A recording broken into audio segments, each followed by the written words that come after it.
and welcome to another episode of the Elevated Beauty Podcast. If you aren't familiar, I'm your host, Emily Fouts, and in today's episode, I'm going to be talking about lash extensions, how I never thought I would be a lash tech, so I'm going to get a little bit more into that.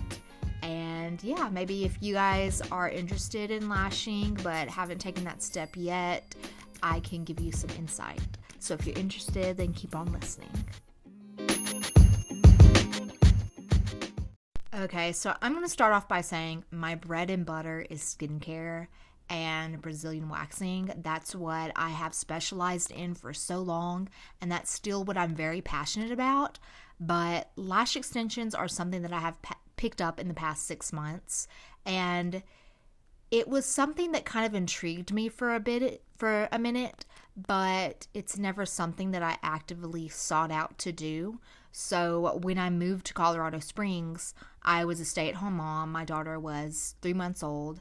So I was living and working in Washington, and my eighth month of pregnancy, I quit my job, and then I stayed at home until I gave birth. And then we moved here to Colorado when she was 3 months old, and I chose to transfer my license to Colorado, but I decided to be a stay-at-home mom until she was 2 years old because she was breastfed, and I just wanted to stay at home and create that bond with her. And I have a trust issue with sitters when kids are too young to speak. But besides the point, once I did decide to go back to work, I was looking around and I saw Hands of Favor Luxury Beauty is an eyelash extension studio, and they were looking for an esthetician. So it wasn't specified that they were looking for a lash tech, but so I decided to interview with her, and she was open to me doing skincare and waxing there. So she did ask me upon the interview if I ever considered doing lashing, and I was like, you know what, it's something that I would be open to, but I'm going to go ahead and say that it's not like a big goal of mine. My focus is more in skincare and waxing. And so I started there as the esthetician, just doing skincare and waxing. I did lash lifts and tints.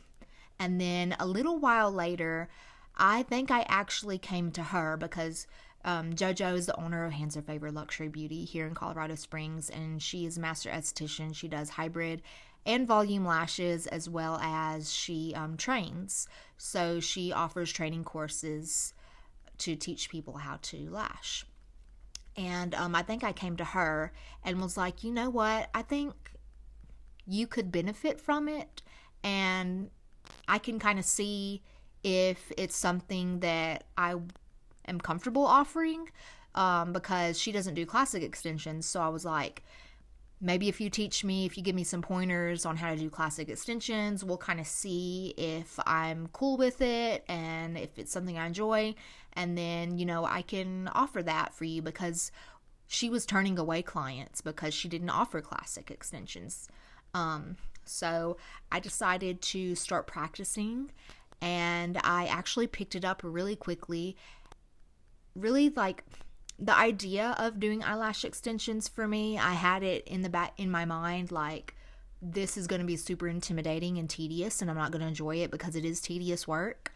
But once I started doing it, and I realized, like, there's a method to it, just follow this method, and it's super easy.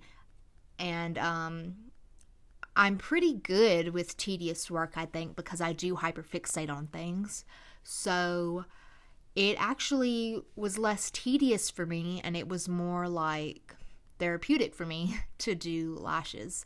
So surprisingly enough, I actually enjoyed it when I thought I would hate it this whole time. And that's why I never took a certification course or never had it in my list of goals of things to do. So it kind of happened in my favor that I got hired on at this lash studio, and lo and behold, I ended up learning how to do lashes and actually enjoying it. So I still offer, skincare and waxing. But honestly, now that I've picked up lashes, a lot of my schedule is lashes now. And, I never thought that I would be a lash tech. I never thought I would have that skill in my portfolio of things, but it's something that I think I'm going to stick with in my future because, number one, I do enjoy it. And number two, it has really taken over my books because lashes, just like waxing, like if someone gets Brazilians, they're going to most likely come in every 6 weeks. So that's like once every 2 months or so. But with lashes, people are coming in every 2 and 3 weeks. So from a business side of things and in terms of like rebooking rates and client retention, lashing is super helpful, and it's definitely something, if you decide to practice at it and be passionate about it and you're good at it, you have a hand for it, it's something that can be pretty profitable. So even though I would say I do love lashing, but I would say that my passion is still greatly with skincare and skin transformations like acne care and things like that. And I need to actually focus on pushing that a little more. But yeah, I could never have imagined myself to kind of switch over into this area of things. But if you are versatile like myself, you do skincare, waxing, and lashes, you definitely have to like equally promote all of them, because like I said, lashes they really took over my book so much. And sometimes I'll have a lash client and we're talking and they're like, oh, you offer skincare? I didn't know. And I'm like, yeah, like skincare is my jam.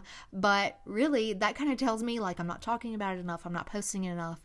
So the lashes have really taken over. So keep that in mind if you do want to add that to your repertoire, that it is going to take over, and that you need to make sure that you're equally promoting your other services.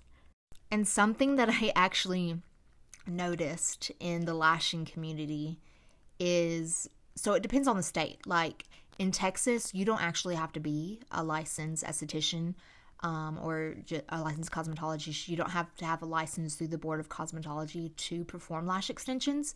You do have to have a lash extension certification. Now, I don't know how many hours that is. I know it's much, much less than aesthetic or cosmetologist license. I don't know how much it costs, but I know it's a lot easier to obtain. So in Texas, that's all you need. To my knowledge, there's not many other states that do that. Someone told me that in Connecticut, you don't have to be licensed to do waxing. Now, yeah, so I don't know, but a lot of states, most all states, require you to have a license from their Board of Cosmetology to perform eyelash extensions. And some states specifically require you to have an additional certification for that service to perform. So something that I noticed in the lash community is, because lashes are so popular and they can be a profitable service to provide, that there are people out here that aren't licensed that are doing this, and they are accepting paying clients. And that's not necessarily something that happens with skincare or waxing services, but with lashes, it happens a lot. There are a lot of unlicensed individuals out here promoting themselves as a business and accepting paying clients. And I see all the time, and it's a red flag. If you see this, that pretty much tells you that they're not licensed and they are not registered as a legitimate business. So on some people's Instagram pages that are doing lashes, I'll see DM to book, or I'll see cash only. And so that tells you that they're not a licensed individual.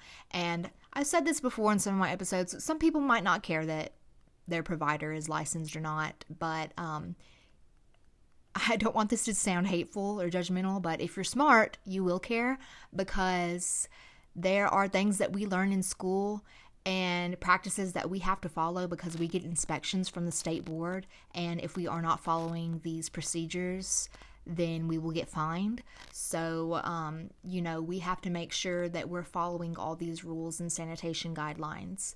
And we're actually educated on it, because these are things that we learned in school and things that we were tested on to obtain our license. And if someone is not following these protocols, that can lead to extreme risk for you and for them. So, I've said this before. There was a woman that was popular on TikTok. I don't know if her lasher was licensed or not, but anyway, she was not following proper protocols. She had a chihuahua in the vicinity, and it jumped on the table and bit her eyelid off. There are people out here that are not sanitizing their tweezers and things, and people are getting infections, or they're just not trained properly. So it's very important that you do go to someone licensed.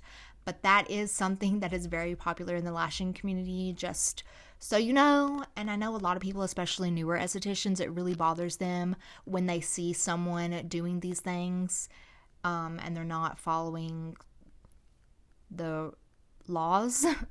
But at this point in my life, I don't worry about what other people are doing. I just educate people, and it's not directly affecting me, but I just try to make people aware. So I'm not going to go after someone or report them to state board necessarily, unless I know there are people that are getting harmed by this individual. But that's just something to know. Something that I didn't expect when I did join the lashing community to see a lot of. And I guess kind of another reason I never thought that I would be a lash tech is because my mission statement for my personal business is self-care elevated with ethical aesthetics. And some people might not consider extensions to be ethical or be healthy, but they definitely can be. It depends on how they're applied.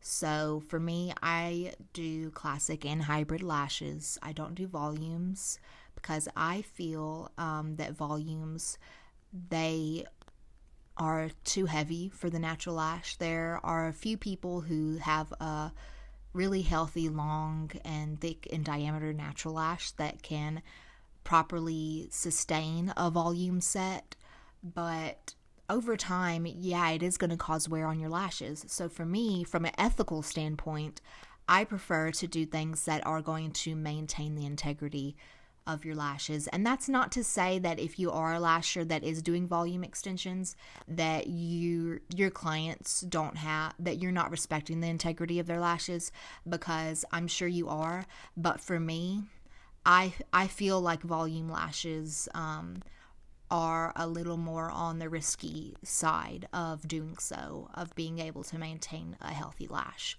So I prefer just to do classics, and I'll do hybrids as well. I'm still trying to learn to love hybrids. I definitely have I have a handful of hybrid clients that are repeat clients of mine, and I have not experienced any damage to their lashes. So I think that was one of my concerns, was, are hybrids going to be too much and potentially cause more harm than good on natural lashes. But as long as people are following the proper care for lashes, it's not going to do any harm to them at all. And I actually had a client the other day. She came in for her feel. I did a full set, and then she just came in for her feel. And she's an older woman, and her lashes, of course, as you get older, your hair gets more fine and brittle. So we stayed on the lower length, because the longer length that you do, the more weight there is.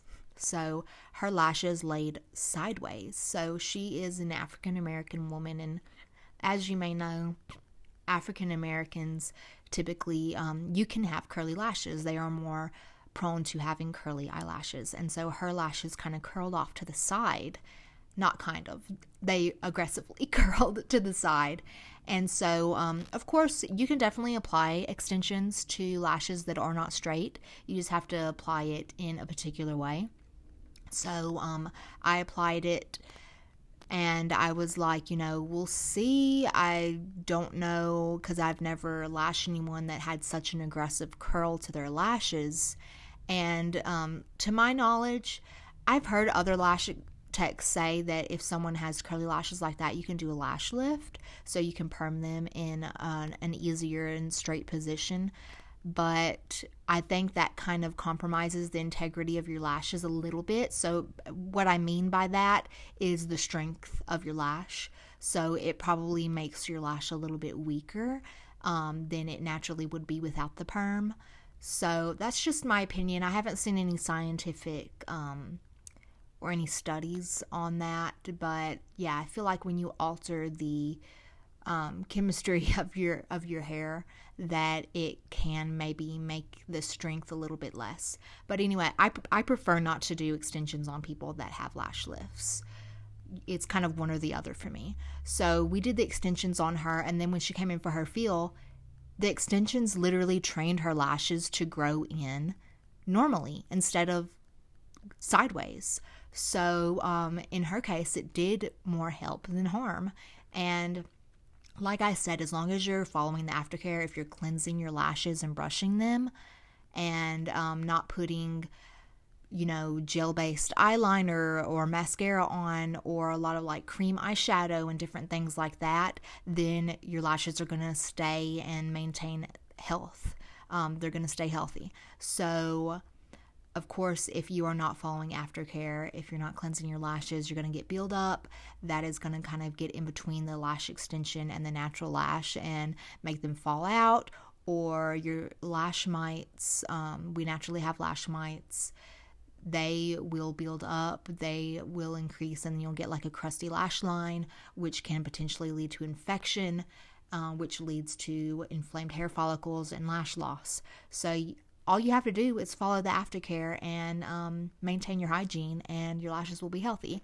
So I am still able to follow my mission statement of self-care elevated with ethical aesthetics by the way that I do lashes.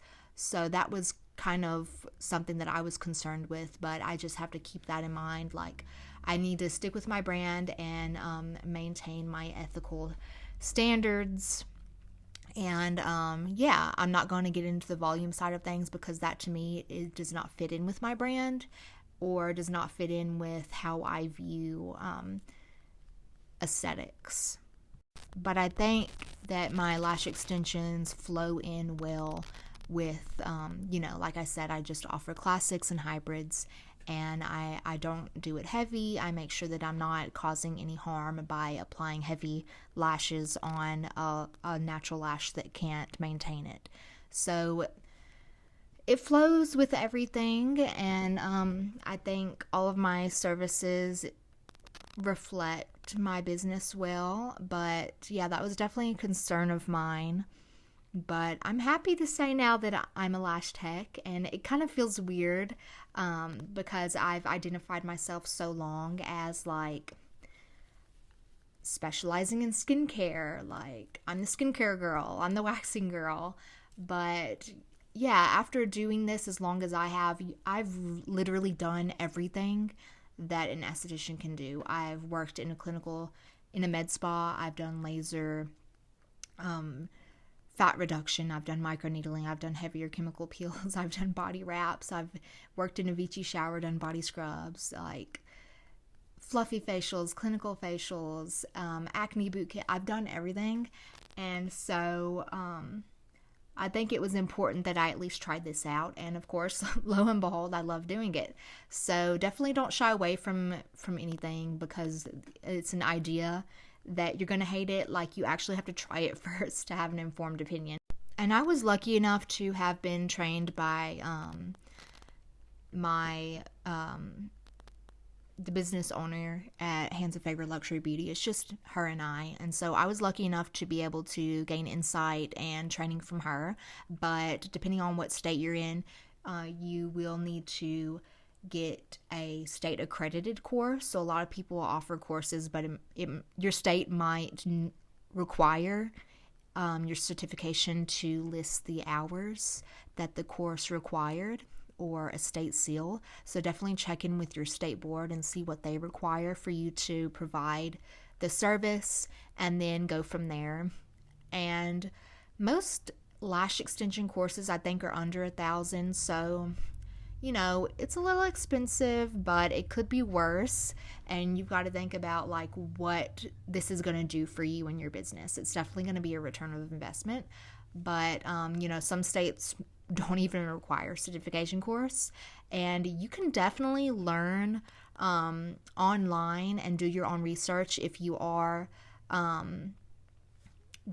if you're like a savvy person and you can retain knowledge well that way. But a lot of people learn through hands-on and one-on-one training, so that can definitely be really helpful if you can get a course like that instead of just like an online course.